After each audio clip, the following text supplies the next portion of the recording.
Hello everyone, কিতা অবস্থা সবর? আশা করি সব আছো কিন্তু ভালো। আর আমরাও মোটামুটি আছি ভালো। আমরা তো মানে বন্যায় পাই দিছি, মাত্র খালি বাড়ি বাদে আর সব তো ডুবাইল। এখন ও আইসি আমার মানে পুকুর পাওয়ার বুঝছো না, ওই দিকে আপনার তোরে মানে সন্ধ্যার সময় কোনানি যে কোনো একটা মানে বিউ আপনার তোরে মানে দেখানি যায়নি, ও উদ্দেশ্যে মানে ওর কাজে আজকের ব্লগ শুরু করলাম। সবর কিতা অবস্থা মানে মানে সবর মানে বাড়িঘর কিতা অবস্থা মানে মানে বন্যার মানে ইয়ে কিতা হাল অবস্থা কিতা একটু আমার জানাইবা।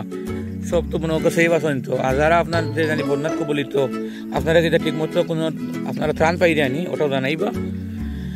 আর ও আপনাদের আমি মানে বাড়ার ভিউ দেখাই, আর আপনারা